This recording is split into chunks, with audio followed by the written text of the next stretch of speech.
Bom dia! Tudo bem com vocês? Bom dia, Bom dia! Tudo bem, passadori? tudo ótimo, graças a Deus. Então tá bom. Nós estamos muito felizes, o dia está lindo, né? Um dia ensolarado, e nós estamos muito confiantes que o conteúdo de hoje vai agregar muito na vida de todos vocês que estão aí na sala. Acredito que tem muita gente entrando ainda, né? O pessoal fala 10 horas, eles começam a entrar a partir das 10. Então, é coisa de brasileiro, mas a gente tem que corrigir isso. 10 horas inicia, então a gente tem que entrar 5, 10 minutinhos antes na sala. Gostaria de falar um pouquinho sobre Eduardo. Nós conhecemos o Eduardo já há uns quase 3 anos, né, Eduardo? Isso. E já trocamos bastante figurinha junto, a gente já trocou bastante ideia, já fizemos treinamentos com ele, assessoria. É uma pessoa que tem agregado muito conhecimento para nós, né, principalmente nessa área de comunicação, de desenvolvimento também pessoal. E conforme a gente começou a ver as dificuldades que todo mundo está enfrentando, né, todos nós estamos enfrentando com relação à comunicação, agora de forma virtual, digital, e a primeira pessoa que veio na minha mente foi o Eduardo, né? Falei, vamos conversar com o Eduardo, ver o que a gente consegue bolar em termos de uma palestra, algumas dicas, para que as pessoas consigam entender como elas podem melhorar a performance delas. Porque, na verdade, comunicar todo mundo sabe, né? Todo mundo fala, todo mundo quer comunicar uma ideia, porém, nem todos conseguem se comunicar de forma eficaz, né? De forma clara, ou consiga realmente passar a mensagem que está querendo dizer.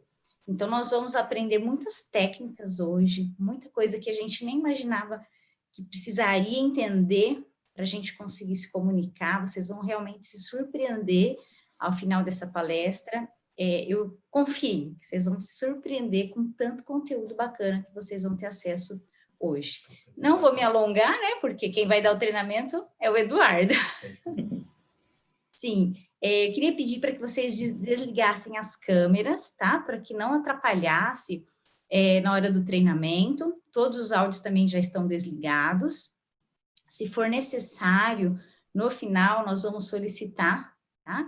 A abertura da câmera ou dos áudios, fiquem tranquilos. Mas agora nós vamos nos concentrar, vamos ficar, assim, sem nenhuma distração. Então, é importante desligar todas as câmeras, porque nós vamos nos concentrar agora em aprender muito sobre esse conteúdo tão importante nos dias de hoje, que é a comunicação na era digital. Então, com vocês agora, né? A equipe FA agradece, viu, Eduardo, a sua parceria, né, com a gente, o seu tempo. Se sinta abraçado por todos nós, bem-vindo, né, bem recebido. E agora é com você. Bom, obrigado, Giane. Ótimo estar aqui com vocês. E que bom, chegou o dia, né? Acho que nós programamos aí já faz pelo menos uns 20 dias, pelo menos o início de tudo. E que bom, estamos aqui de fato num ótimo sábado, tanta gente aí entrando, tenho certeza que vai entrar um pouquinho mais, temos mais de 80 pessoas hoje na sala, e são pessoas aqui com certeza comprometidas com o resultado. Acho que esse é o primeiro passo, né? É a parte mais importante aí para que a gente saiba que está no caminho certo e precisa fazer a nossa parte, né? Só reclamar não adianta muito, né? Então, já vou sem delongas, sem muita falação, é conteúdo hoje. A ideia é trazer reflexões para todos vocês e já vou iniciar aqui. Então, só para dizer que esse trabalho ele é oriundo da empresa BU, de Seja Você, nosso logo e nosso slogan, né? De Seja Você e seja o melhor que você pode ser. É o que a gente acredita, que todas as pessoas elas precisam respeitar quem elas são, mas que elas tenham a oportunidade de ser melhor do que são hoje. E aí a gente pode tentar melhorar 1% ao dia e que no final do ano a gente vai evoluir de uma forma significativa, né? Nós atuamos com diversos treinamentos na área de liderança, vendas, comunicação, coaching, inteligência emocional, mas hoje o nosso grande foco aqui é falar de comunicação na era digital. E aí? que será que vem acontecendo para que isso, de fato, chegasse no momento que nós vivemos hoje, né? Gosto de fazer uma reflexão de que o que eu tenho aqui hoje para contribuir com vocês é trazer, de fato, reflexões para que tenham mais consciência em suas apresentações online. Então, hoje, esse é o meu foco, é o meu objetivo. Trazer reflexões para que vocês tenham mais consciência em suas apresentações online. E para que isso aconteça, a gente precisa entender o nosso passado, né? Nós estamos vivendo um momento de ruptura, mas nós também já vivemos outros momentos de ruptura. Que momentos foram esses, né? Se a gente for pensar na humanidade de uma forma um pouco mais longa, nós tivemos domesticação dos animais, a revolução da agricultura. Antes, as pessoas eram nômades. Elas saíam de uma região quando acabavam os recursos naturais. Quando acabava o que comer naquela região, ela ia para uma outra região e acabava consumindo o que existia naquela outra região. Hoje a gente não conhece ninguém que seja nômade, né? A gente tem uma produção agrícola muito forte, muito industrializada, que inclusive a industrialização foi uma outra ruptura. Por que eu digo ruptura? E eu citei esses 3 exemplos, né? Alguém aqui tem algum produto ou não é impactado diretamente por uma produção industrial? O computador que nós estamos conversando hoje, ele foi feito de uma forma pós-revolução industrial, de uma forma mecânica. Então, o que eu quero dizer com isso? Que as pessoas, quando estão vivendo uma ruptura, elas talvez não saibam quem serão os ganhadores ou perdedores, como é o caso de hoje, né? Nós estamos vivendo uma ruptura, talvez pela saúde, talvez pela economia, veja você da forma que quiser, mas é uma ruptura. E nós acabamos de sair de uma ruptura que é a tecnologia, a era digital. Alguns estudiosos já dizem que nós estamos numa era pós-digital. Então, nós mal saímos de uma ruptura, estamos entrando em outra, que é uma pandemia muito forte e que vem impactando a gente de diversas formas. Saber quem que serão os ganhadores nesse momento tão próximo da história no qual nós vivemos essa história é difícil saber. Por quê? Porque a gente está imerso nesse processo. Mas olhando para trás, olhando para a Revolução Industrial, para a Revolução da Agricultura, da domesticação dos animais, é fácil a gente dizer que os ganhadores daquele período, daquele momento, foram as pessoas que melhor se adaptaram. E aí, com relação a isso, eu quero saber de vocês, né? O quanto que vocês vêm trazendo essa adaptação ou vêm evoluindo com essas questões. Algumas pessoas dizem que a gente vai evoluir aí o que nós não evoluímos em 5, 10, talvez até 30 anos, tecnologicamente, digitalmente, se não tivesse acontecido a pandemia. Mas para que tudo isso aconteça, a gente tem que estar um pouco antenado. Então, vale a reflexão para a gente o que nós vamos fazer de acordo com a situação que vem acontecendo, de acordo com essa ruptura que nos trouxe e nos fez obrigados a fazer alguma coisa diferente. A Revolução 4.0, esses dias eu tive até conversando com uma pessoa que trabalha com automação, e o nível de automação hoje que nós vivemos nas indústrias, nós vivemos em alguns lugares, ela era inimaginável. A gente está falando de drone que entra debaixo da terra, 30 metros abaixo da terra, que consegue ser achado por GPS e encontrar adultos que tenham problemas, submarinos e tantas outras coisas que nos ajudam no dia a dia, no cotidiano, na automatização, na inteligência artificial por trás de diversos processos. O fato é que nós vivemos isso. E nós? Como que nós estamos aqui com a nossa comunicação? O que nós temos feito? Mudou alguma coisa na nossa forma de se comunicar? Porque hoje existe uma nova forma. Ah, mas é a antiga, ela é a mesma de muitos anos atrás? Eu concordo. A comunicação, ela vem evoluindo com detalhes, mas ela é a mesma. Quando nós acordamos, nós nos comunicamos. Até uma pergunta importante, né?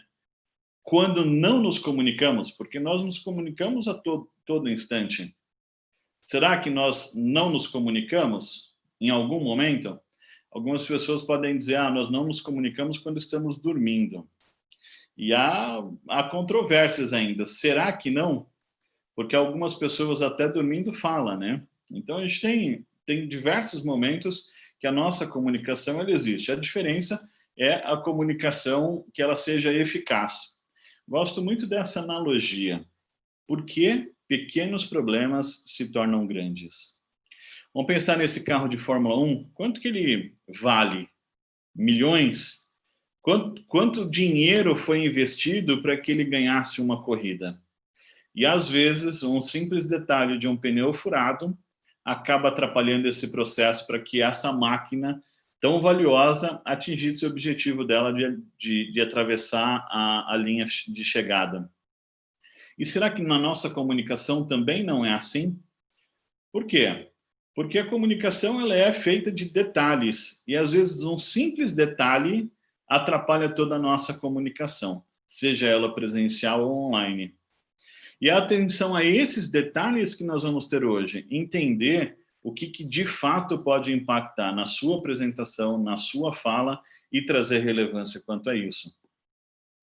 Eu gosto de dividir a comunicação na era digital em 4 fases. Parte lógica, onde a gente tem estruturação do pensamento, parte lógica mesmo, a parte técnica, que nós temos que estar preparados para ela, seja do conteúdo, da apresentação, do recurso digital que nós vamos utilizar, do backup que nós vamos ter, enfim, nós vamos ver algumas coisas técnicas de uma apresentação hoje online.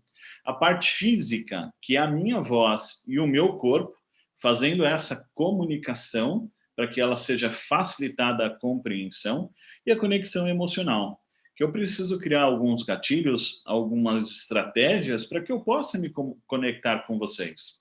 Então, eu divido a comunicação na era digital em 4 fases e a gente vai ver detalhe por detalhe hoje para que a gente tenha um pouquinho mais de entendimento sobre isso. E é importante lembrar que a comunicação ela começa com você. Não é o que você fala, mas a forma como você fala. Se nós simplesmente falarmos de uma forma abrupta, talvez as pessoas vão entender que a gente quer ser autoritário e, na verdade, queria só ajudar com que a pessoa corrigisse algum detalhe. Enfim, não é o que você fala, mas a forma como você fala. Nós não somos valorizados pelo que sabemos, mas pelo que fazemos do que sabemos. E aí parece que isso é só comunicação, mas isso é vida, né? E isso é sucesso, isso é processo para que a gente concretize coisas que nós desejamos. Não somos valorizados pelo que sabemos, mas pelo que fazemos do que sabemos. Se nós não colocarmos em prática, de nada adianta eu vir aqui falar e trazer conceitos de comunicação.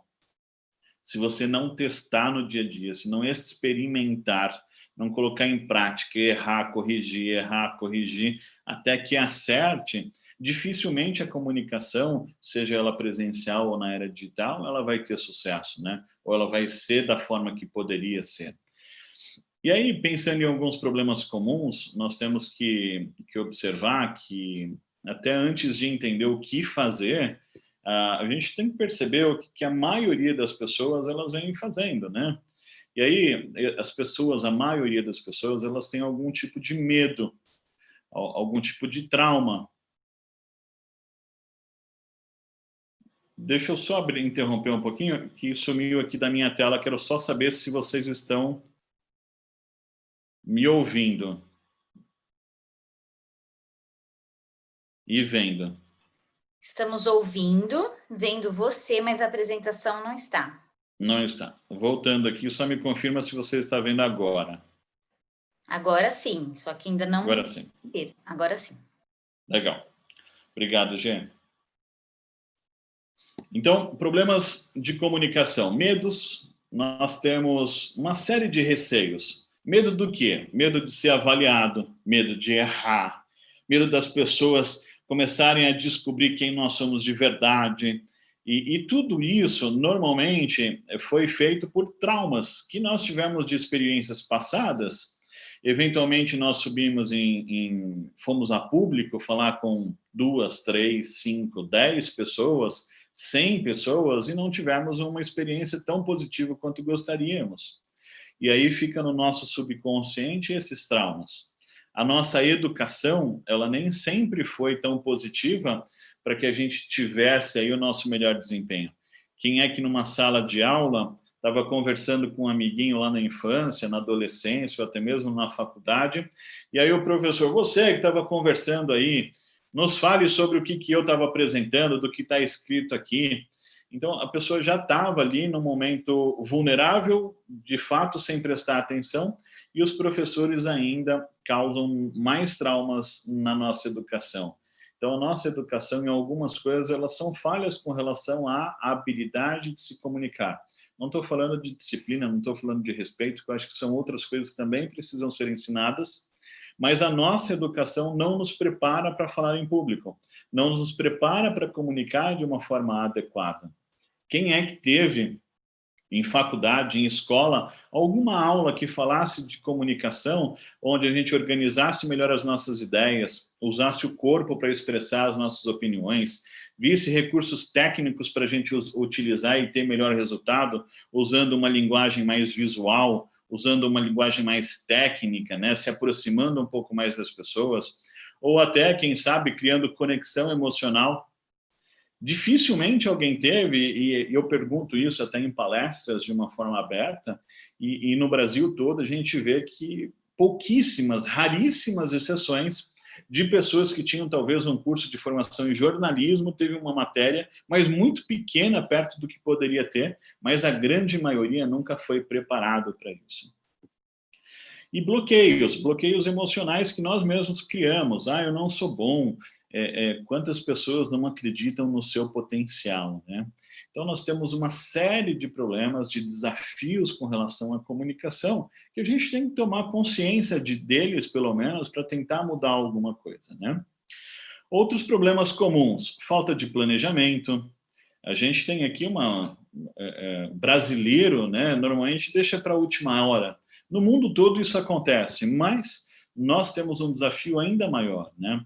Apresentações desestruturadas, às vezes a gente não tem lógica, não se preparou para isso, tem um vocabulário limitado, não lê palavras difíceis, não vai buscar no vocabulário, no nosso dicionário, no Google hoje, que é tão mais fácil, né, para entender, para ampliar outras palavras.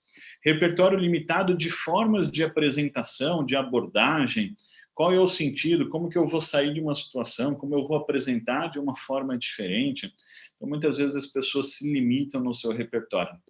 E até mesmo dificuldades com a gramática, de trocar R's, L's, comer palavras finais, comer, beber, fazer, e não comer, beber, fazer. E falta de treino. Normalmente a gente deixa para a última hora para fazer a apresentação e nós não treinamos a apresentação do jeito que poderia ou deveria. Outros, questão de postura. Postura inadequada, falta de gestos, vícios de linguagem. Então, quantas vezes nós temos aqui uma postura que é incongruente com toda a nossa fala? Então, nós temos que estar atentos a todos esses detalhes, né? A comunicação, como eu mencionei lá no início, falando da analogia com o carro de Fórmula 1, são pequenos detalhes que às vezes nos impedem de atingir o resultado que nós gostaríamos. Problemas técnicos, né? Falando um pouquinho da nova realidade online, o que isso nos impacta, né? Às vezes a gente não presta atenção no fundo do vídeo, né? Da parede que nos antecede, né? O que está atrás da gente, perdão, não é antecede, mas que está atrás da gente. Eventualmente tem uma série de bagunças, uma série de coisas. A gente não se preocupa de fazer uma videoconferência de uma forma límpida, sem tantas informações, onde a pessoa consiga se relacionar mais com você do que com outras questões, né? Iluminação, a iluminação é extremamente importante. Normalmente, quando a gente não tem uma iluminação frontal, a gente tem muita sombra, as pessoas não conseguem visualizar as nossas expressões. Então, são detalhes técnicos extremamente importantes para a gente levar para o mundo digital, né? O ambiente que nos cerca, né, para que a gente possa estar mais isolado, mais concentrado. Barulho final, o cuidado de fechar uma janela na totalidade. Todo mundo entende que nós estamos todos em casa hoje, né? Devido à realidade, mas mesmo assim são detalhes que atrapalham.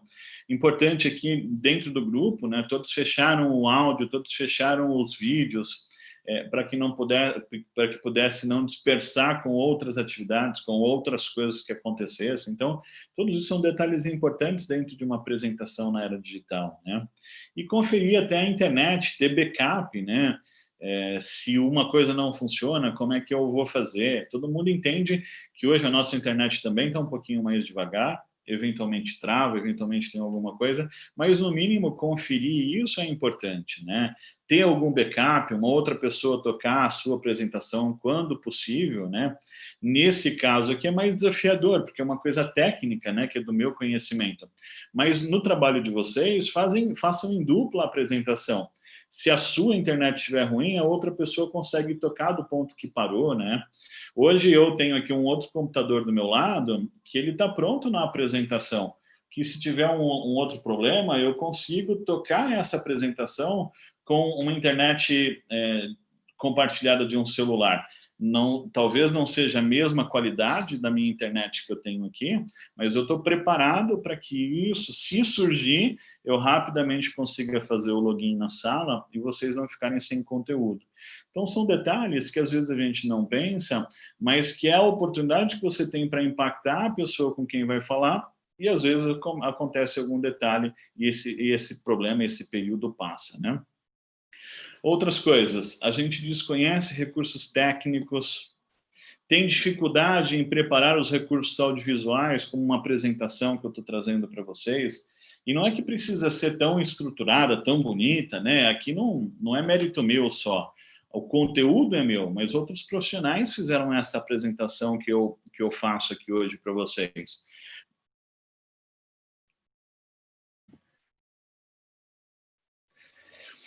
Então, a gente tem dificuldade em preparar os recursos audiovisuais.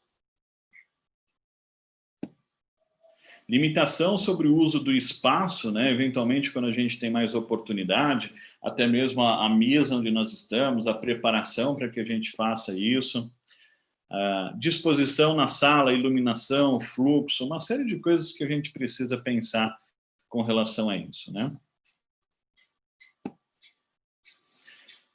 O que é importante a gente pensar, então, quando a gente fala de retórica numa apresentação, né? E aí já trazendo alguns conceitos para vocês prepararem, de fato, uma apresentação que tenha conteúdo.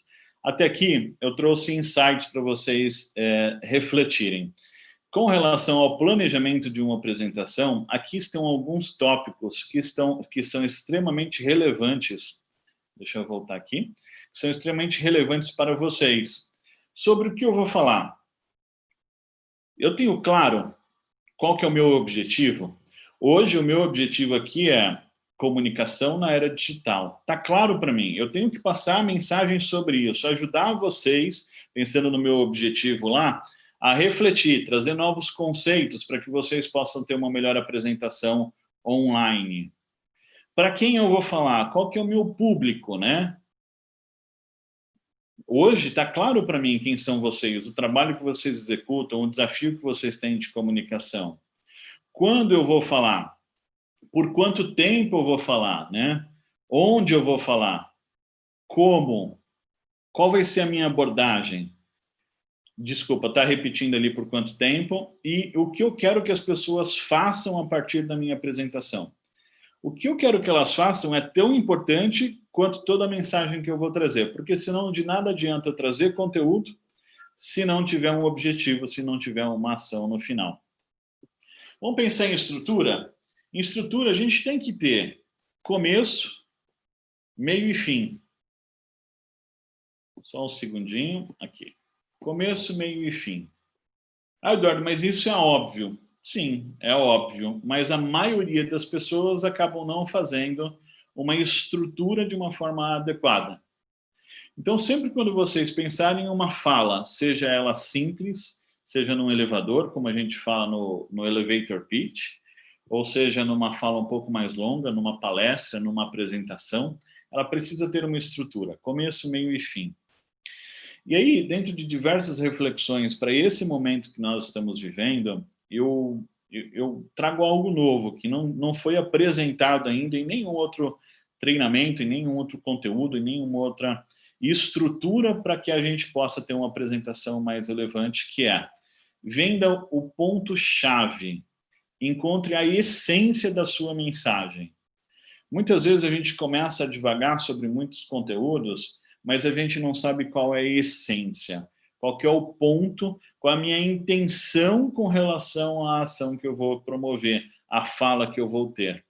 Então, quando nós tivermos clareza dessa essência, fica mais fácil da gente se comunicar. E aí, trazendo como que eu posso fazer com que essa minha fala, essa minha apresentação, essa minha comunicação seja traduzida na essência.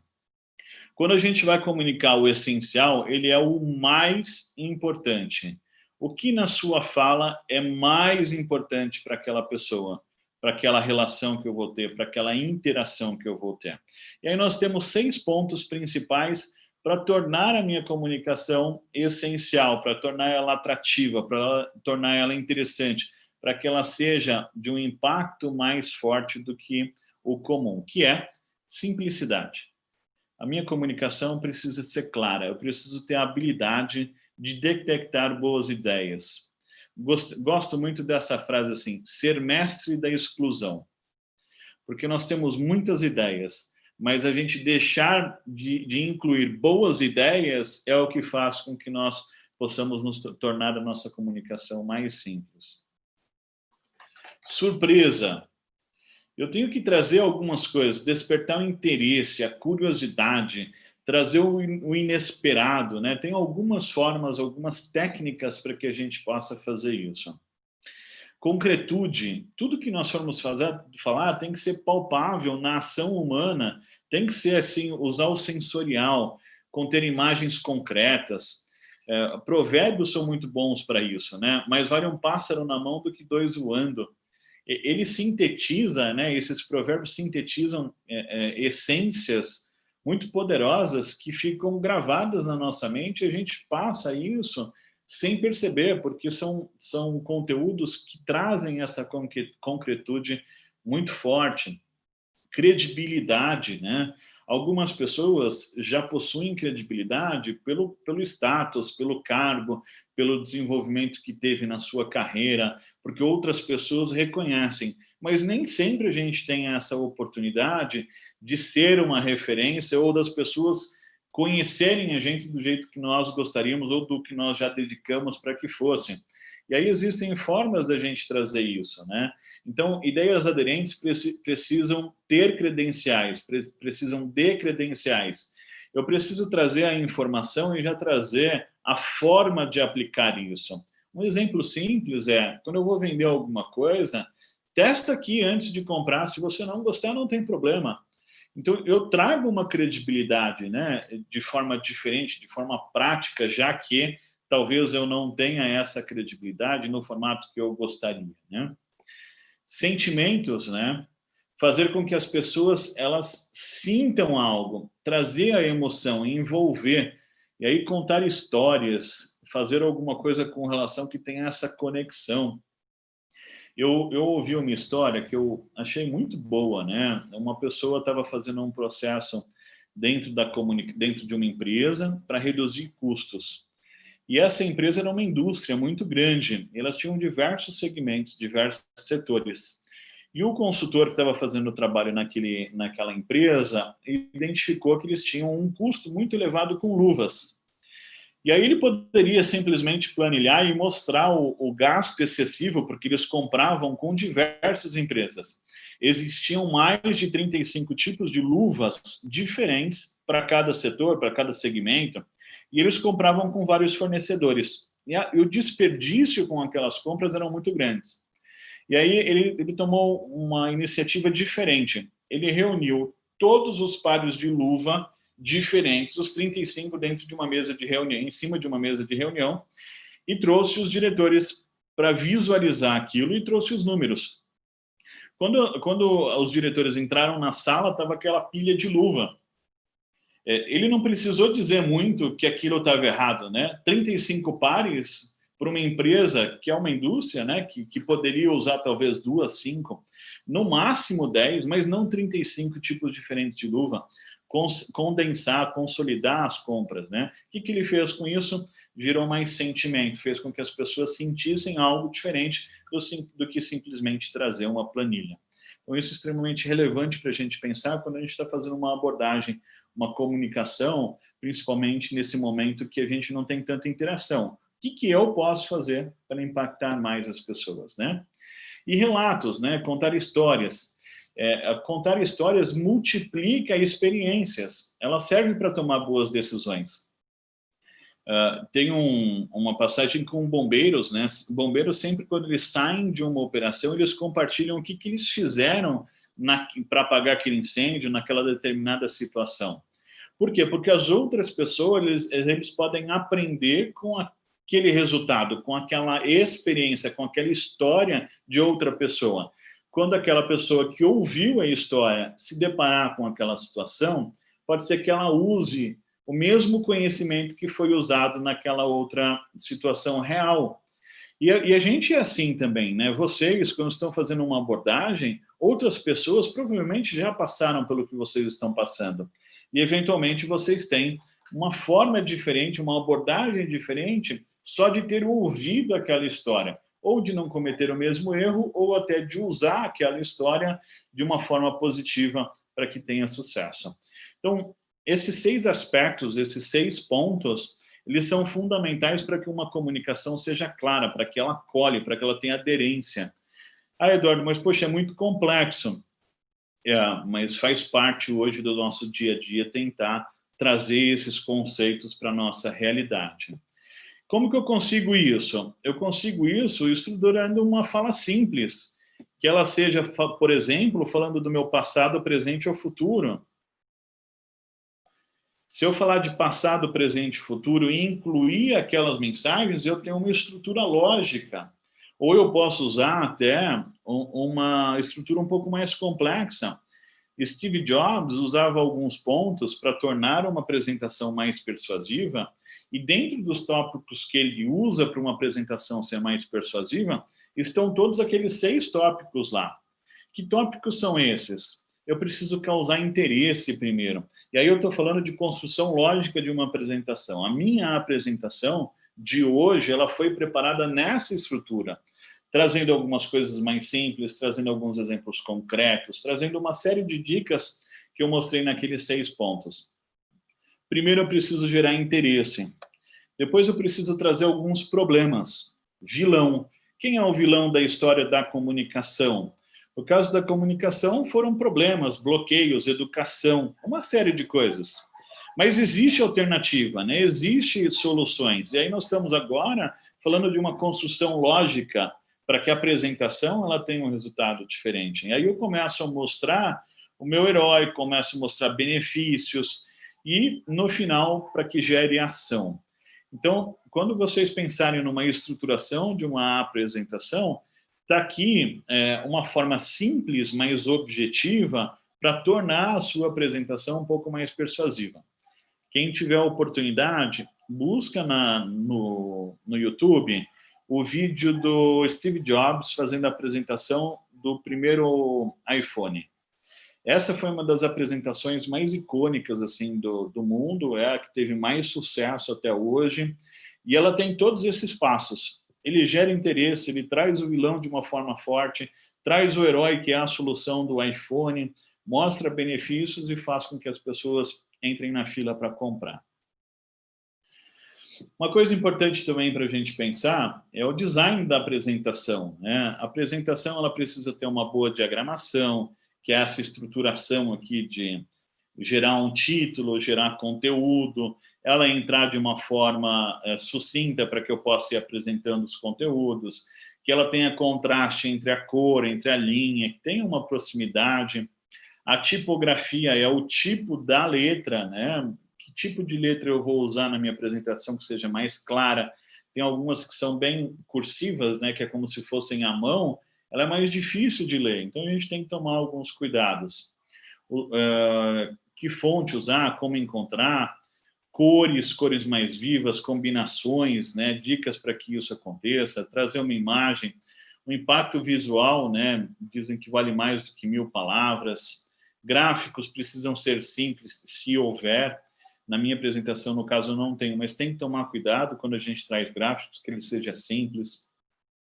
Vídeos são sempre desafiadores. Eu uso muito vídeos na minha apresentação presencial, mas aqui para vocês eu selecionei só um. Por quê? Porque se tiver problema com o vídeo, ele é um desafio maior para passar nesse momento. E aí eu posso ter muito... Na entrada e saída de vídeo, eu posso ter mais problemas. Então, quanto menos eu usar esse recurso, ou usar de uma forma estratégica, ele tende a ter um impacto maior. Tem que tomar cuidado para isso. Gosto muito dessa frase, assim, se você não consegue explicar com simplicidade, é porque não domina o assunto. Então, a gente tem que começar a pensar em simplificar. Quem disse isso é um cara que parece que sabia um pouquinho, né? Um tal de Einstein, né? Mas talvez você esteja assustado aqui com a quantidade de informação que tem. E aí, para isso, eu gosto sempre de apresentar as 4 fases do processo de aprendizado. As pessoas, elas passam por isso, elas passam por esse processo. Quais são essas 4 fases? Primeiro, nós temos uma incompetência inconsciente. O que é a incompetência inconsciente? É quando eu não sei que eu não sei fazer alguma coisa. Eu sou inconsciente e incompetente de fazer algo. E não se ofenda, porque a incompetência é porque você ainda não aprendeu a fazer aquela coisa. Exemplo, quando a gente vê alguém dirigindo carro lá na infância, a gente olha e não faz ideia que não sabe dirigir o carro. Acha que sabe, mas aí quando senta a primeira vez num volante, não tem essa habilidade, ou seja, ela é incompetente e antes era inconsciente, você não sabia que não sabia. Mas aí você senta a primeira vez e descobre que é incompetente, e aí isso torna inconsciente.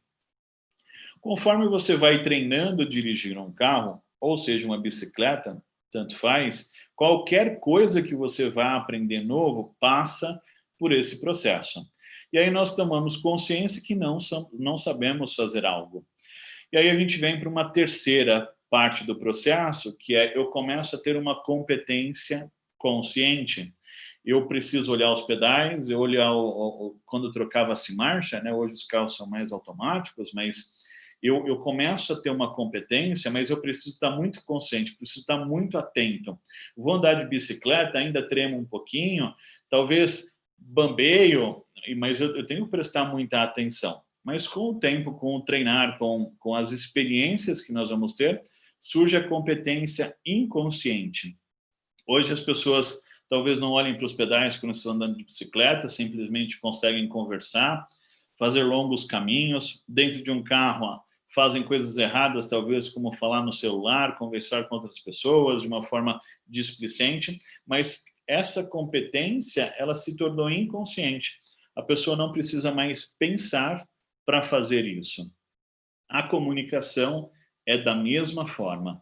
A comunicação na era digital, nesse momento que a gente vive, ela é da mesma forma. Talvez nós não sabíamos alguns detalhes que eu estou apresentando aqui e vocês vão tomar consciência hoje. E colocando em prática, vão ter competência para fazer essas coisas diferentes e depois vai se tornar possivelmente inconsciente. Então, uma forma da gente pensar um pouquinho disso. Quando a gente fala de comunicação, nós falamos já um pouquinho de aspectos lógicos, organização das ideias, falando do interesse, do vilão, do herói, do benefício e da ação, é uma estrutura, onde a gente começa a ter começo, meio e fim numa fala. Conversamos um pouquinho de detalhes da parte digital, de fundo, de conexão, de internet, de teste, entrar na sala antes, uma série de coisas. Isso é tudo extremamente relevante na nossa comunicação. Mas tão importante quanto isso, ou mais, são aspectos da nossa comunicação física. O que tem a ver com a comunicação física? São detalhes de expressão corporal, expressão facial, a nossa atitude, a nossa expressão vocal, são algumas questões que são extremamente importantes para a gente prestar atenção. Existe uma pesquisa que mostra a relevância desses aspectos dentro de uma comunicação, o impacto que isso causa, o quanto que as pessoas elas retêm de informação. Pesquisas mostram que entre palavras, voz e corporal, palavras é conteúdo, organização das ideias, né? Voz e linguagem corporal, dizem que palavras representam 107% só das pessoas reterem as informações. 38% é a voz, a forma da nossa entonação, dicção. Nós vamos ver algumas características vocais. Ela representa 38% das pessoas captarem a nossa informação. E 55% é a nossa linguagem corporal. Então, para vocês terem ideia de como que hoje é importante nós trazermos boas imagens quando estamos fazendo uma apresentação, ou até mesmo a nossa fala, a nossa interação, o nosso rosto, a nossa comunicação de busto, né, de peitoral, de braços, o quanto que ela precisa ser expressiva para facilitar com que as pessoas tenham uma boa comunicação. Antigamente, a gente olhava numa expressão corporal, a aparência, a postura, pés, posição dos pés, posição das pernas, eram detalhes extremamente relevantes. E ainda são. Só que como a gente está focando no digital, existem algumas mudanças, né? Agora, se você for fazer uma apresentação onde você seja filmado de corpo inteiro, ainda precisa ter esses detalhes extremamente importantes para que a gente tenha atenção a isso. Pés paralelos, uma postura ereta, para que a gente tenha as pernas equilibradas, balanceadas, o corpo, como que nós estamos gesticulando, como estão os braços, a expressão facial, o olhar. Então, são questões que são extremamente relevantes numa expressão corporal. Quando a gente fala numa expressão corporal online, o que é importante? A nossa aparência, ainda assim a nossa postura ereta na cadeira, eventualmente, ou até onde nós estejamos, a cintura para cima, né? A nossa comunicação ela não é muito mais dessa região ou até mesmo peitoral, mas enfim, eu consigo fazer gestos, mesmo que sejam pequenos, para que eu possa fazer essa conexão com as pessoas. Então, eu tenho que estar atento a essa comunicação. A minha expressão facial ser congruente, a Giane confidencializou esses dias que ela falou que às vezes se pega vendo as pessoas falando, puxa, eu estou muito feliz, vocês bateram a meta aqui hoje, né? Parabéns. Será que a minha expressão facial traduz esse parabéns mesmo? Poxa, nós batemos as metas, que legal, né? Então, trazer na expressão facial, na voz, a minha intenção, ela tem que ter congruência com tudo isso. Sem perder a elegância, sem perder a energia, né? Numa apresentação online um pouco mais longa, a gente sabe que as pessoas têm ali outros motivos, outras interações, às vezes ficam dispersos, apesar que tem outras pesquisas que estão dizendo que a pessoa consegue focar mais no seu celular, no seu computador, para prestar atenção numa comunicação online, se ela for curta, se ela for mais objetiva, né? Relevância das mãos, quanto que as mãos elas podem contribuir para que as pessoas retenham a informação. E aí, mãos, a gente tem que fazer uma diferenciação de movimentos versus gestos, né? E o que fazer e o que evitar. A gente sabe que algumas pessoas, eu sou italiano mesmo, eu faço, mas como é gesticular de uma forma adequada?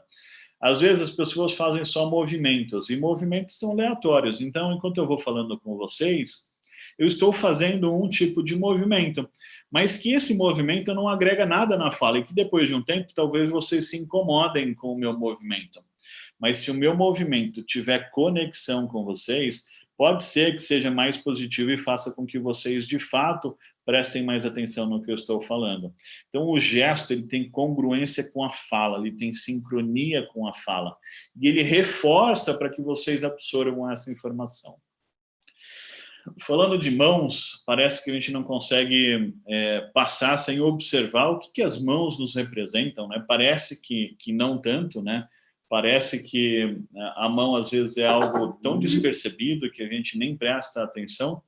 Eu vou trazer para vocês o vídeo que eu sou apaixonado, da Bibi Ferreira, e ela traduz bem o que é esse diálogo, o que é essa expressão corporal, o que as mãos são capazes de transmitir com relação a um conteúdo.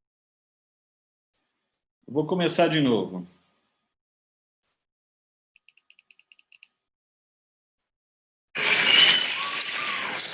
Muito obrigada. E é por isso que negócio de mão é uma coisa muito atrapalhada e difícil, e elas contam toda a nossa vida.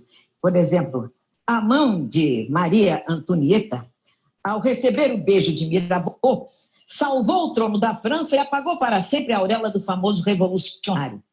Não sei lá quem foi que queimou as mãos, que por engano não matou Porcena, que também não sei quem é. Foi com as mãos que Jesus amparou Madalena, e era com as mãos que os césares romanos decidiam a sorte dos gladiadores e dos navegantes. Pilatos lavou as mãos para tentar limpar a sua consciência. Foi com as mãos que Judas pôs no pescoço o laço que os outros Judas não encontram. Elas, assim, acariciam o corpo amado, trazendo cada vez mais para perto do amor, sexo, usando todos os dedos das duas. Mas, de repente, pode se transformar em repulsa, horror, terror, pavor. E, sendo agredida, se defende. Não, por favor. Não. Quem? Eu? Eu? Minha culpa? Minha máxima culpa. Minha culpa. Eu juro. De pai, filho. Fechada e levantada, representa força, poder, opinião, suave como uma bailarina. Ela desliza, ela balseia, ela dança, ela medica as chagas. Ela enxuga as lágrimas alheias e também as suas, escondendo-as por vezes dentro da vergonha da mais profunda solidão, da total incapacidade de amar. Mas também com as mãos, nós atiramos um beijo, uma pedra, uma flor, uma granada, uma esmola, uma bomba. Com as mãos, o agricultor semeia e o anarquista vem e ideia. Com as mãos, nós construímos os salva-vidas, os canhões, os bálsamos, os instrumentos de tortura, os venenos, os remédios, a arma que fere e o bisturi que salva.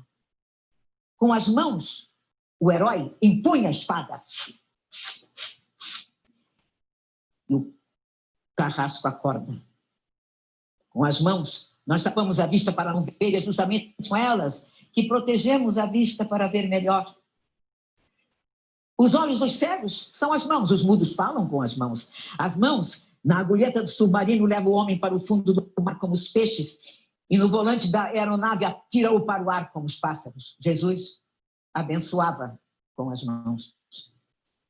O homem, para pedir a criatura amada em casamento, pede-lhe a mão. Agora, um aperto de mãos pode ser o maior pacto de amizade por uma vida inteira. E nos dois extremos da vida, quando nascemos para o mundo ou quando partimos para sempre, ainda são as mãos que prevalecem, porque quando nascemos, para nos levar à carícia do primeiro beijo, são as mãos maternas que nos agasalham e acariciam o corpo pequenininho. E no fim da vida, quando os olhos fecham, o corpo gela e os sentidos desaparecem, ainda são as mãos, brancas de cera, que continuam da morte as funções da vida. E a imagem consoladora do Nazareno pregado na cruz vai conosco para debaixo da terra em nossas mãos cruzadas sobre o peito. E as mãos dos amigos nos conduzem e as mãos dos coveiros nos enterram.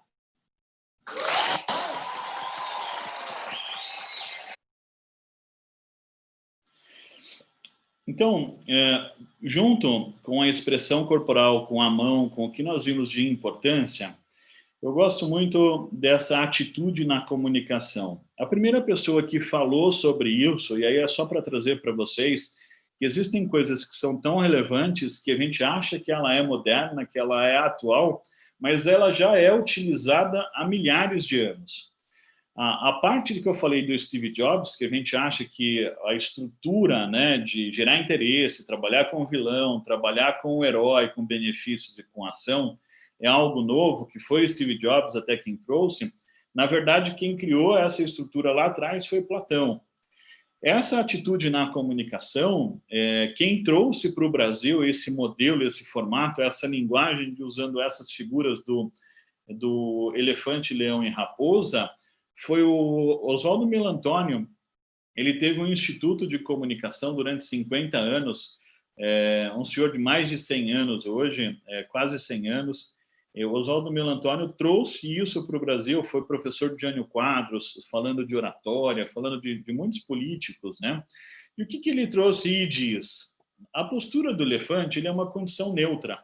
Então, normalmente, essa condição neutra é quando nós vamos trazer uma informação que ela seja neutra, talvez começar uma fala, trazer uma consciência geral. Então, eu inicio a minha fala, a minha apresentação de uma forma um pouco mais neutra.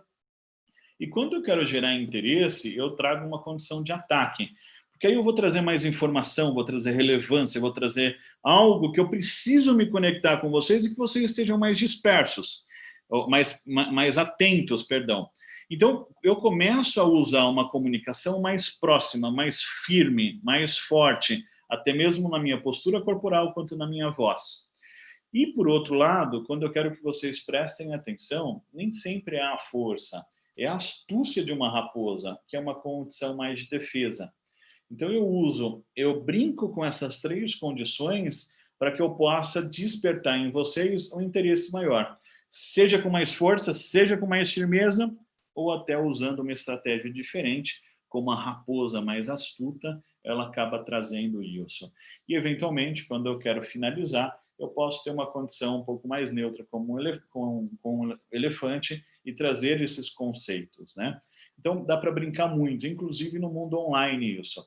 Numa apresentação física, numa palestra, numa apresentação normal, onde a gente tem espaço para caminhar, isso fica ainda mais evidente, mas não significa que a gente não consiga fazer isso online. Voz. O que a voz transmite além do corpo, né? Nós trazemos conteúdo, emoções, origem, nível cultural.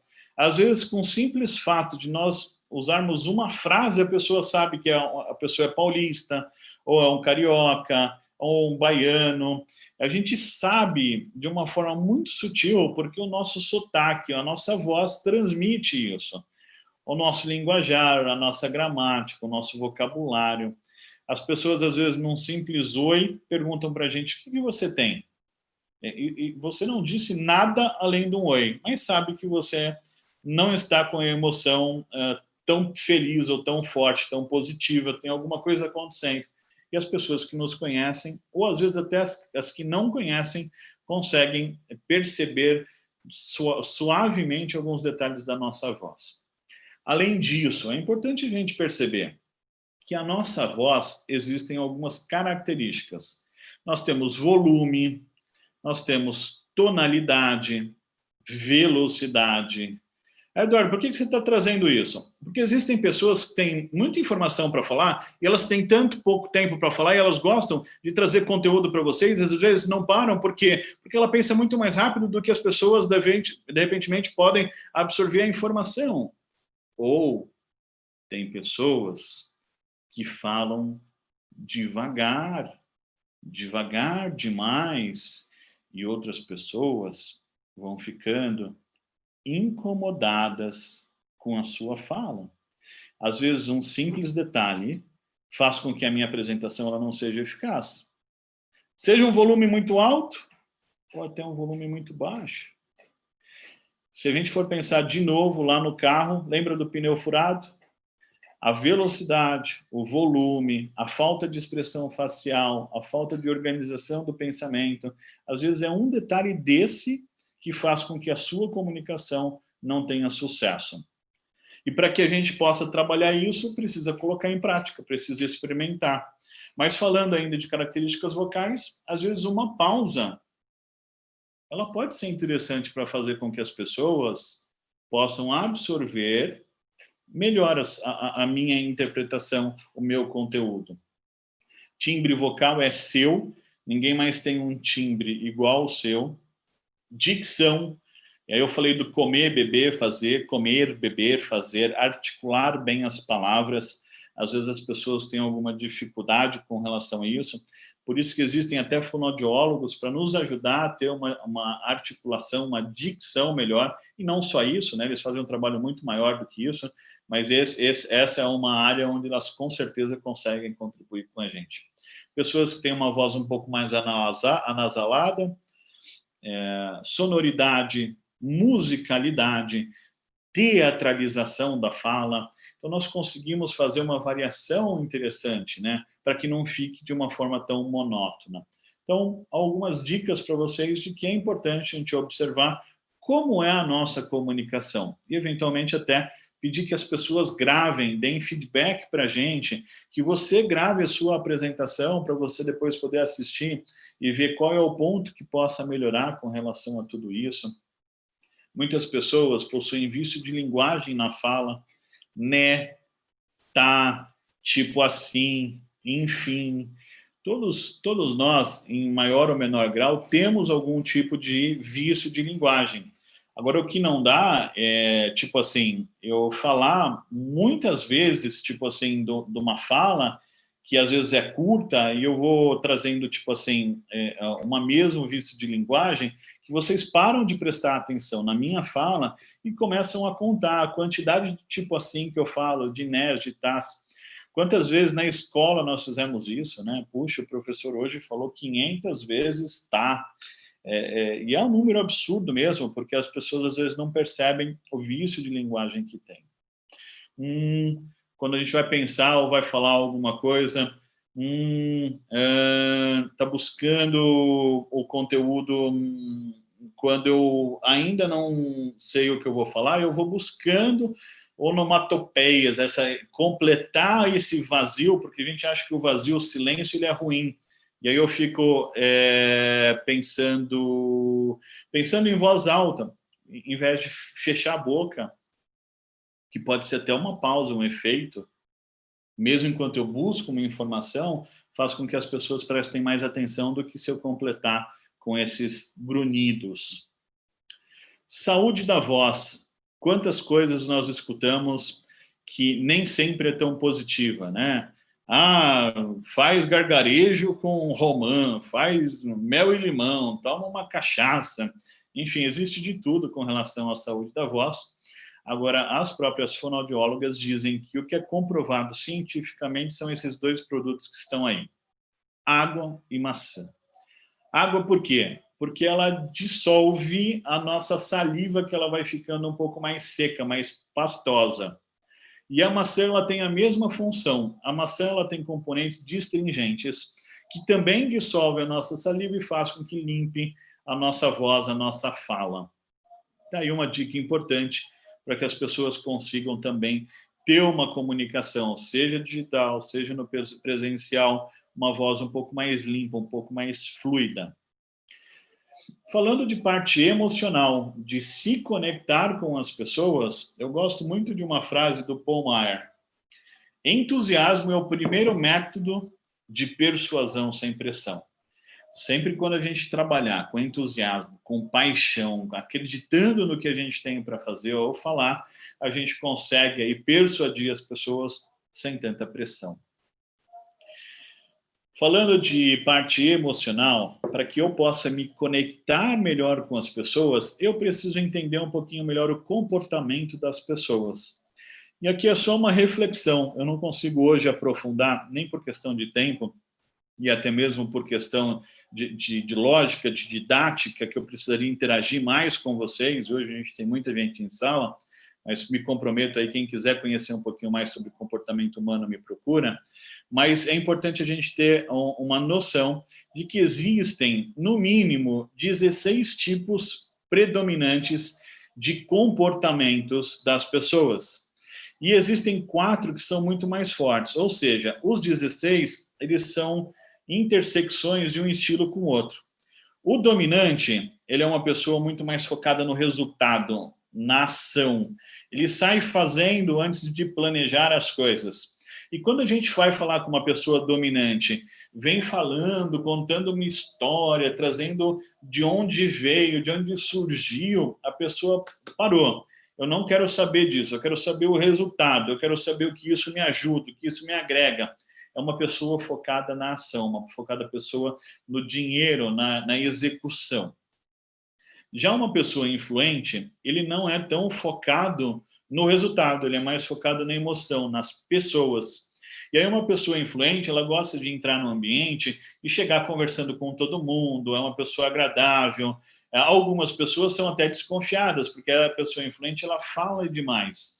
E ela gosta de aparecer, ela gosta de fazer também, mas muito mais para se relacionar com as pessoas do que propriamente para que tenha resultado. A pessoa estável, ela também gosta de pessoas, mas ela tem uma postura diferente do influente. Ela é mais comedida, ela é mais controlada, ela gosta que as pessoas elas sejam mais positivas, se deem bem entre elas. Ela não precisa aparecer, ela precisa que o ambiente seja agradável. Já uma pessoa cautelosa, ela é uma pessoa mais focada em resultados, só que em números, em planilhas. Ela é muito mais de ter a informação, o máximo de informação possível para tomar uma decisão.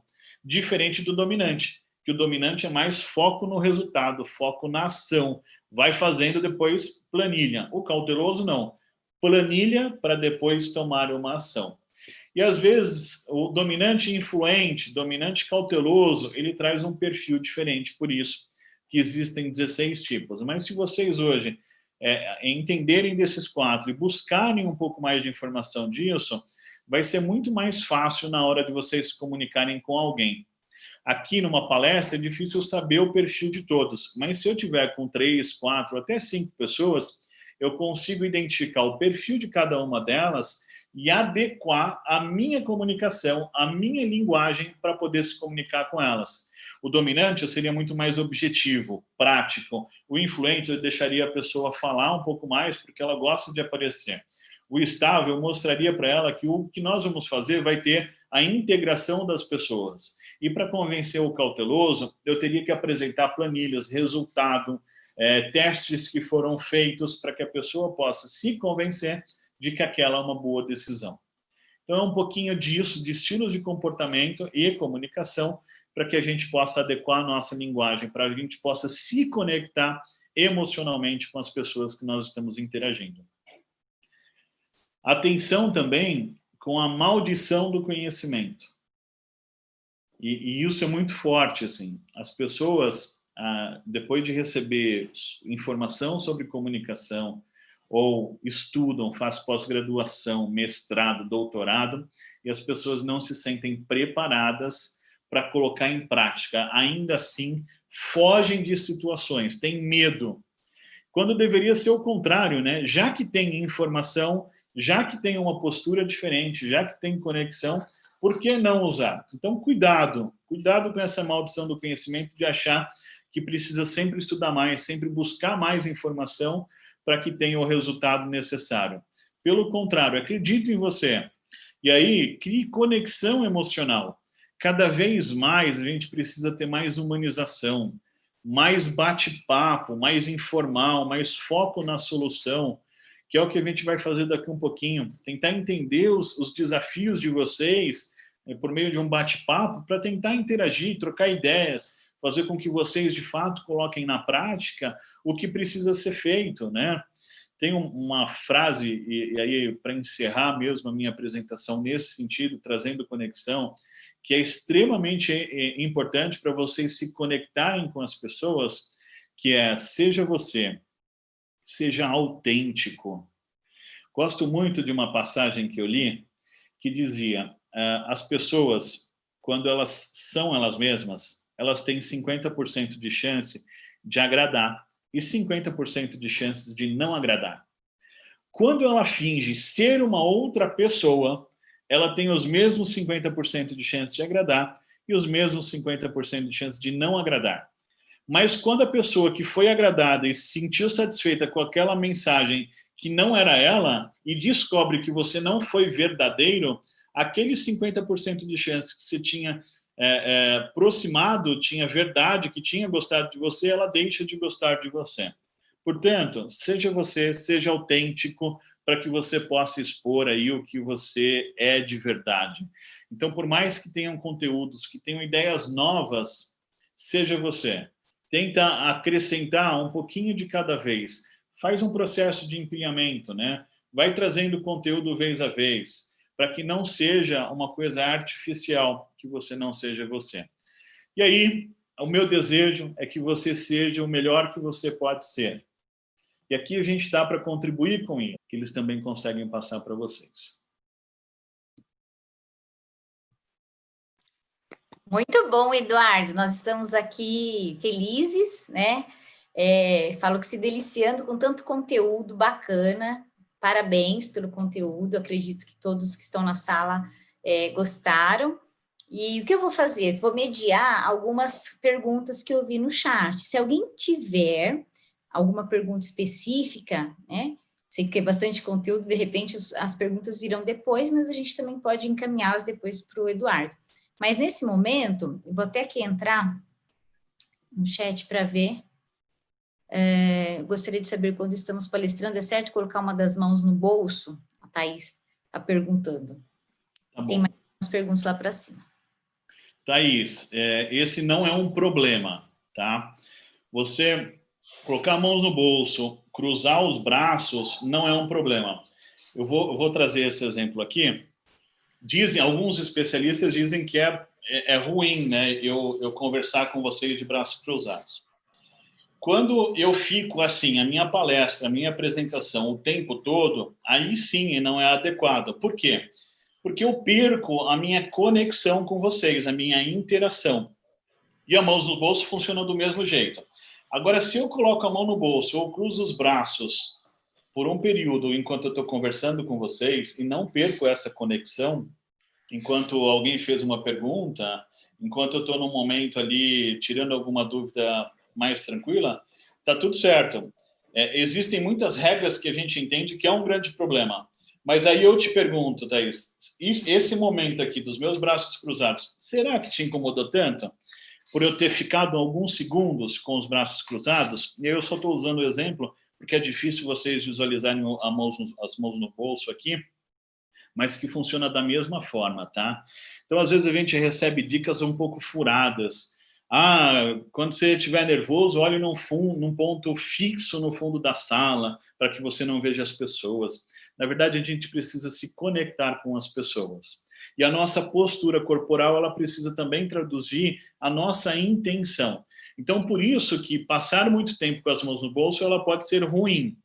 Mas você, eventualmente, cruzar os braços, colocar as mãos no bolso, não é um problema, se não ficar procurando moedinha, se não ficar entretido com outras coisas. Por quê? Porque a postura corporal ela serve para facilitar essa comunicação. Espero ter respondido para você. Tá bom? Se não ficou claro, por favor, pode fazer uma réplica aqui que a gente vai conversando. Também tem uma outra pergunta da Mirka. Tá? Deixa eu ver direitinho aqui a pergunta dela. A respiração é importante naquele momento que a gente estava falando das características da fala na comunicação. Então, ela quer saber se a respiração é importante neste momento. Você falou de pausas. Tá. A respiração ela é importante para que a gente não perca o fôlego, né? E aí existem exercícios de yoga, de pilates, que nos ajudam a reforçar o nosso diafragma. Cantores usam muito o diafragma. Eu já fiz aula de teatro, aula de canto, já fiz aula de yoga para me ajudar com isso, para que eu tenha fôlego suficiente na hora de falar. E também há um momento de respirar, aqui talvez fique mais presente, né? Eu não sei como é que está saindo o som para vocês, mas o meu som ele é de um computador ambiente, eu não tenho grandes problemas. Quando a gente tem um microfone direcionado, às vezes a minha respiração e a minha fala, ela explode no microfone. E aí também pode ser ruim essa respiração ou acontecer demasiadamente ou eu buscar esse som sair também na fala. Então, sim, tem que tomar cuidado com a respiração e existem técnicas para que a gente possa usar a respiração ao nosso favor e ter mais fôlego para trazer a informação. É importante, sim. Eduardo, tem uma pergunta também da Mirka. Como sair de uma situação que dá um branco, mesmo você conhecendo o assunto, alguém te tira do rumo? Tá. O branco ele pode acontecer de diversas formas, né? E normalmente é quando a gente está um pouquinho mais nervoso do que o normal. E aí o que eu digo, o medo ele é importante, porque ele faz com que a gente se prepare mais, para que a gente tenha o conteúdo mais treinado, né? Quando dá um branco, você tem duas formas para fazer. Por exemplo, eu poderia pedir para a Jane, você pode ler de novo a pergunta para mim? Ou você está conversando com alguém, você fala, puxa, o que você quis dizer com a sua fala, então? Deixa eu só recapitular aqui. O que você quis dizer com isso foi isso, isso e isso. Eu estou certo? Você me disse isso, né?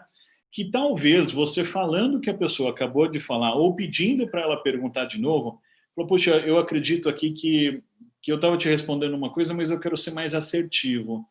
Pergunta para mim de novo, por favor. Ou seja, você está reconstruindo o caminho que ela tinha acabado de fazer para você trazer algum conteúdo. Então, quando você está interagindo com alguém, existem algumas estratégias.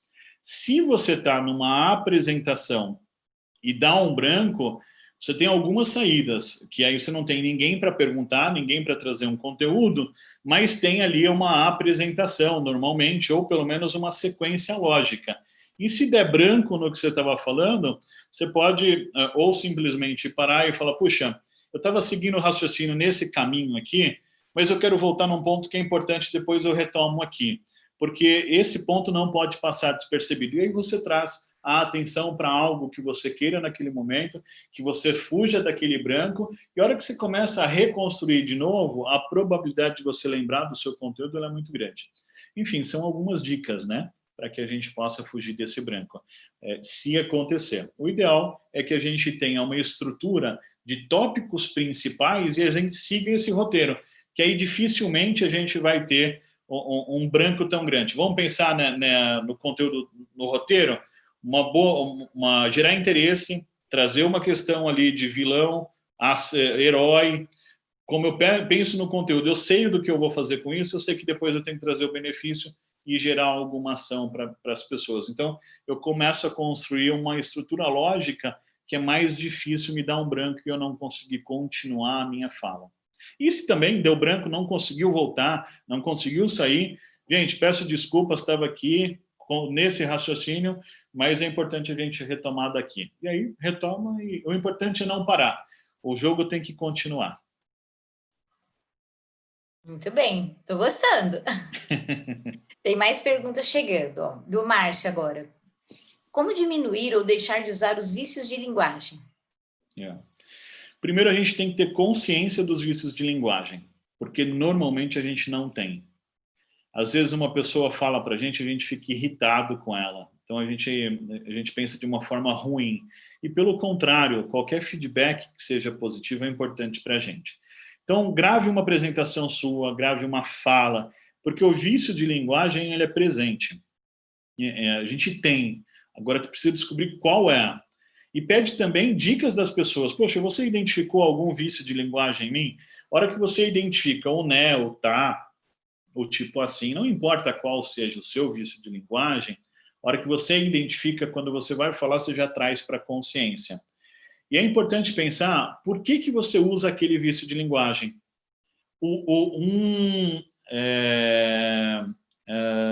Ele é claro que ele vem para preencher um espaço em silêncio. Quando eu estou pensando alguma fala, ele vem para eu buscar alguma coisa, e aí eu vou fazendo esses prolongamentos. O né e o tá pode ser em virtude disso, ou simplesmente você já inseriu isso como uma palavra normal. Então, como você começa a identificar e descobre o porquê, qual é a razão de você utilizar esse vício de linguagem, é mais fácil de você perceber e não utilizar. Lembra dos estágios? Eu era incompetente e inconsciente. Eu não sabia que eu tinha vício de linguagem. Aí se tornou consciente. Aí eu preciso fazer um esforço para não utilizar aquele vício de linguagem. E depois de não usar aquele vício de linguagem, eu começo a usar isso naturalmente. Vou trazer um exemplo que aconteceu real comigo. Eu usava muito através. E aí um professor meu, que eu tenho muito respeito e carinho, que foi o Reinaldo Passadori, uma sumidade, uma pessoa muito, muito importante dentro da comunicação verbal no Brasil. E ele me trouxe isso lá no começo, eu tinha 19 anos, e quando eu fiz um treinamento com ele, ele falou, através do computador eu vou compartilhar a minha tela com vocês, através do Zoom, e na verdade é só através do vidro, eu olho através do vidro, eu passo através da rede que tem na minha janela, mas é por meio do computador, hoje, que nós estamos conversando. Então, o através é só quando eu atravesso. Então, quando a gente toma consciência de alguma coisa, eu estou usando um outro exemplo que não é o vício de linguagem, mas era um vício de uso errado de uma palavra, eu trago para a consciência e me policio para que não utilize mais. É isso. O que mais? Tem mais. Deixa eu ver como faço para melhorar minha comunicação.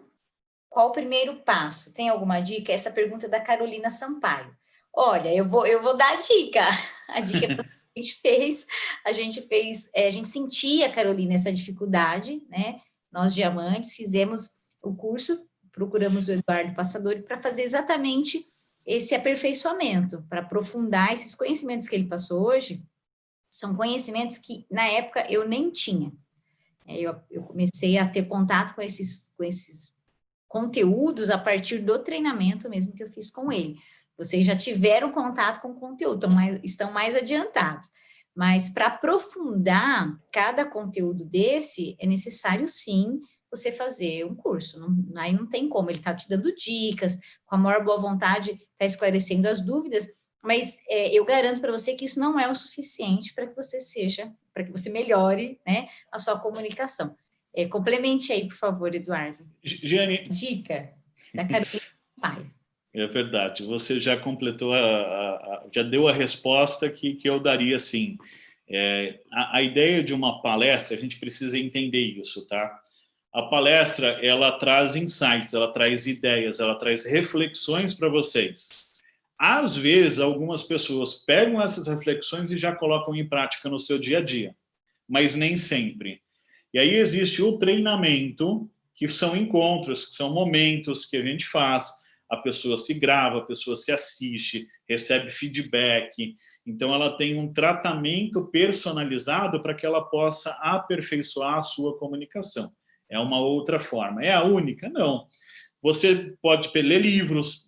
Se eu pegar aqui, eu tenho pelo menos uns 20 livros só de comunicação. Então, pega uma ideia, coloca em prática, treina. Eu gosto muito de uma frase que agora ficou mais conhecida como do Érico Rocha, né? Que nenhum plano ele resiste ao campo de batalha. Então, também não adianta você ler uma série de livros e não colocar em prática. É a frase que eu trouxe. De nada adianta saber e não fazer. A frase é um pouquinho mais completa, mas essa é a essência, né? Então, quando você sabe de alguma coisa, mas não coloca em prática, não resolve. Então, tem sim, tem cursos, tem livros, tem uma série de coisas, mas você precisa colocar em prática no seu dia a dia. Precisa vencer algumas barreiras. E se não consegue vencer algumas barreiras emocionais, procura ajuda, pedir feedback, enfim. Aí eu estou à disposição também para a gente poder falar um pouquinho mais quanto a isso, que temos até trabalho específico para ajudar a pessoa no desenvolvimento dessa competência tão importante. Tem mais 2 perguntas e a gente encerra, tá? Tá bom. Por conta do seu horário também. A Lu Monteiro fez uma pergunta. Várias pessoas ficam com a voz trêmula. Qual técnica utilizar para evitar? Voz trêmula. Precisa entender o porquê dessa voz trêmula. Se ela é uma característica comum na sua fala ou é uma característica que ela aparece diante de algum desafio que você fica com mais medo, mais receio. Às vezes a gente vai falar com um diretor, com um presidente, com um dono de empresa, com uma empresa multinacional, a gente tem esse receio, e aí a nossa voz fica um pouco mais trêmula. Mas para isso, eu te digo que o exercício vocal ele é muito rico.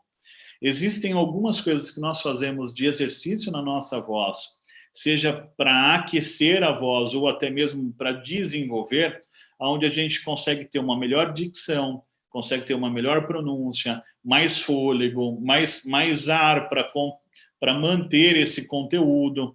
Então, eu diria que uma fonoaudióloga pode te ajudar muito, ou você buscar até exercícios que possam contribuir. Fazer aula de canto, fazer aula de teatro, pode te ajudar a trazer um conteúdo, uma voz um pouco mais aveludada, mais consistente. Se não for uma questão psicológica. Se for psicológica, aí tem que entender esse bloqueio, ou mesmo colocar a tapa e fazer com medo mesmo, e vai melhorando, mas sempre pedindo a opinião das pessoas, porque às vezes a gente não consegue ter a consciência disso. Se você já tem, parabéns, porque alguma coisa aconteceu para ter essa consciência aí já, tá bom? Espero ter respondido. Também tem a pergunta do Cícero. Dizem que meu rosto fica vermelho quando fico nervoso. Como resolver o problema? É uma característica. As pessoas mais brancas, elas ficam vermelhas mesmo. Eu também fico vermelho. Faz parte, né, dos seres humanos que a gente, quando fica ou nervoso, ou com vergonha, ou numa situação de exposição, isso aconteça. O que não pode acontecer é que isso fique o tempo todo, que seja sempre. Tem que identificar. E aí eu diria que talvez o processo emocional precisa ser executado. Aí entra um outro conteúdo que não tem a ver com o de hoje, mas vou te responder. Existem competências de inteligência emocional que podem ser desenvolvidas para que você tenha uma gestão melhor das suas emoções. Que gestão é essa? Primeiro, tomar consciência. Qual é a emoção que você está sentindo? Se eu não tenho clareza da emoção que eu estou sentindo, a minha reação ela é instantânea, espontânea, e eu vou ter sempre a mesma reação. A reação diante dessa situação que me deixa nervoso, e eu acho que é nervoso, talvez não seja, talvez seja raiva, talvez seja angustiado, talvez seja outras emoções. Identifiquei? É um padrão? Essa ação, essa irritação que eu estou dizendo, ou essa emoção que eu estou sentindo, é um padrão que acontece sempre na minha vida, ou quando essa situação acontece, é um padrão? Se for, qual é a consequência dessa reação que eu tenho? Eu sempre reajo da mesma forma. Qual é a consequência? Eu preciso refletir. Qual é o meu objetivo? Quando é meu objetivo, o que eu tenho? Essa reação condiz com o que eu quero? Não. Então eu preciso mudar. Aí eu tenho que pensar positivo, eu tenho que ter empatia com a pessoa, eu tenho que buscar outros recursos para quando surgir aquela emoção de novo, eu fazer a gestão de uma forma diferente. Só que aí a gente já está entrando em inteligência emocional. Se for o caso, se não for, pode ser algo mais simples de simplesmente colocar a cara à tapa e fazer acontecer, tá? Tem diversas vertentes, eu não consigo entender agora qual que é a real, mas essas são algumas reflexões importantes que a pessoa pode ter quando sentir uma emoção muito, muito forte e se sentir irritada, tá? A Tânia, de Campo Grande, perguntou assim: Eduardo, teria ensinamentos relacionados a redes sociais para comunicar com contatos frios? Redes sociais, seria para prospectar com redes sociais? Sim, pelo que eu entendi, sim, contatos frios, né? Bom, o que dizem especialistas, ainda mais nessa era digital, para que a gente tenha relevância e consiga mais contatos frios? É constância. Então, a gente precisa aparecer nas redes sociais de uma forma constante. Algumas pessoas dizem que a gente tem que aparecer no mínimo uma vez por dia. Outras pessoas estão fazendo 3 lives por dia. Com essa constância, a gente vai melhorando o processo. Mas não adianta ter constância se não tem planejamento, se não tem foco, se não tem clareza do seu público-alvo. Então, são algumas questões de estratégia digital que é importante atrelar com a sua comunicação. Agora, de novo, o que eu diria que é fundamental dentro de qualquer aspecto comunicacional na era digital? Seja autêntico, seja você mesmo. Não finja ser uma outra pessoa. Porque vão descobrir que você não é e vão deixar de seguir, vão deixar de comprar, vão deixar de fazer alguma coisa com você. Então, se eu puder trazer essa dica, tenha constância, se comunique, mas seja sendo autêntica. Óbvio que eu não vou falar errado se eu aprendi que eu posso fazer melhor, que eu posso fazer diferente. Então, melhore sempre. Eu acho que a gente tem sempre oportunidade de fazer melhor. Não sei se respondi. Rogério, repete para mim. Passa a melhor impressão durante a apresentação ficar parado no mesmo lugar ou andando de um lado para o outro? Tá. Nenhum nem outro. Ou os dois. Aí vou explicar a minha resposta. Se eu ficar com vocês hoje, se vocês tivessem assistido, 11h30 agora, exato, 11h30. Se eu tivesse feito a minha palestra 1h30 desse jeito que eu estou parado, não estou gesticulando, estou simplesmente falando, me comunicando com vocês. Vocês acreditam que vocês conseguiriam manter a atenção em mim nessa 1h30? Possivelmente não. Agora, de contrapartida, se eu estiver me movimentando aqui na tela, porque eu tenho algum tique, ou eu tenho alguma coisa, será que vocês conseguiriam prestar atenção em mim durante 1h30 da mesma forma? Então, possivelmente, também não. Alguém ficaria incomodado e talvez já esteja incomodado porque esse movimentar ele não agrada. E aí a ideia do elefante, do leão e da raposa é justamente trazer um pouco mais desse movimento. O que eu acabei de fazer é trazer um pouco da postura do elefante. Mas quando eu quero trazer conteúdo para vocês, quando eu quero que vocês prestem atenção em algo relevante, eu uso a simbologia do ataque, a simbologia do leão. Mas eu quero que vocês também reflitam no que eu estou falando. Que aí eu uso um pouco mais da estratégia, da defesa, da raposa. Então, esses animais eu consigo fazer com que o caminhar no palco, tanto parado quanto caminhando, eu tenha uma intenção. E aí uma sugestão é que a pessoa caminhe em 3 passos, se for um auditório médio, pare, dê mais 3. Por quê? Porque senão corre o risco da pessoa ir para um lado e para o outro e não conseguir parar e as pessoas ficam incomodadas com essa comunicação corporal. Então a ideia, a dica é que a gente tenha sempre uma intenção para passar a minha comunicação com as pessoas. Também espero que tenha esclarecido. Muito bem, Eduardo. Foi a última pergunta, né? Muito bom. Já deu aí o nosso tempo, 1h30 de palestra, que é o que a gente tinha combinado. Em nome da equipe FAA 300, comemorando 70 anos da EMA em 2029. Eu quero agradecer muito a sua participação, a sua colaboração, contribuição, entrega, doação, tudo que você fez por nós nesta manhã. Foi muito bom, conteúdo muito bacana.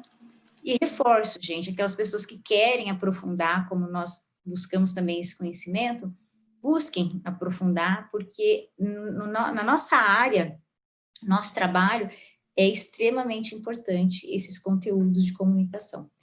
E assim,